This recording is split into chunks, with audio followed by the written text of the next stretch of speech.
Now let's take a look at 6 common metrics for your marketing team.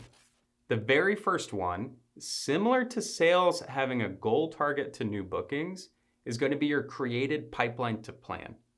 And I really like to segment this by channel and lead source, and also looking at it by rep to make sure that you're evenly distributing the pipeline to the sales team that you're serving.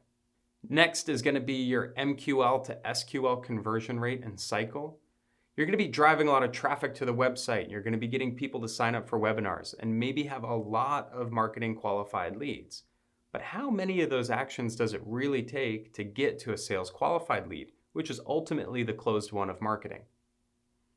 Understanding your conversion rates between MQL and SQL will really give you the opportunity to understand what marketing activities do you need to do to drive the number of SQLs that you have in your plan, and how much budget do you need to put behind those initiatives. Next is going to be your channel efficiency. Take a look at how many SQLs get produced by each channel and how many MQLs you needed in order to produce that amount of SQLs, and how much budget you needed to put behind those initiatives to produce those SQLs. You'll find a lot of your channels have very different efficiency rates. Maybe events is really costly, and in order to produce one SQL costs 2 times more than your webinars, which are affordable to produce and easy to bring in new MQLs. Understanding your channel efficiency will really help you understand where to put your next marketing bets and what channels you should really double down on. The next metric I want to talk about is your customer acquisition cost to the lifetime value of the customer. This is really owned by the entire go-to-market organization, but I like to put it in marketing because a lot of the budget is owned by marketing, and I think it's really important for marketing to keep a pulse on this. This tends to be a tricky one to measure, and you have to come up with some really clear definitions of exactly what you're measuring.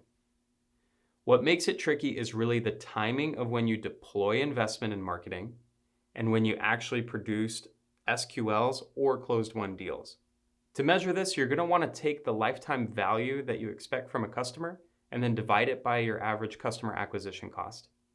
Usually you're going to need a large amount of data to do this, so doing this on a quarterly or annual basis will really give you the information you need.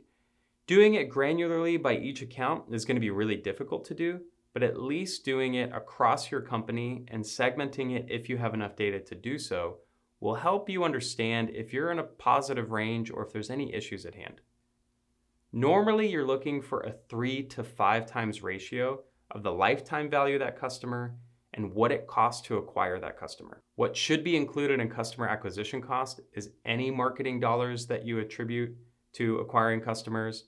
So often that will take the G&A of your marketing and sales departments. You'll also want to include the people, so programmatic and people, and any other tools or anything else that you're using to run your sales and marketing departments should be included in that acquisition cost. The next metric that's really important for marketing teams to measure is your lead impact matrix. So this is going to take the conversion rate of a particular channel and put it on a matrix against the impact that that channel had as well. This gives you a really clear understanding of what lead channels are converting at a high rate and also producing at a high rate, and will show you the most efficient and effective channels that you have. The last metric that's important for marketing teams is going to be the number of campaigns to produce in SQL. Most people watching this are going to be working at a business where there's multiple touches along the marketing journey before something moves to an SQL. It's really important to have an understanding of how many campaigns it takes to move something to SQL, so you know the diversity of campaigns you need to have in action.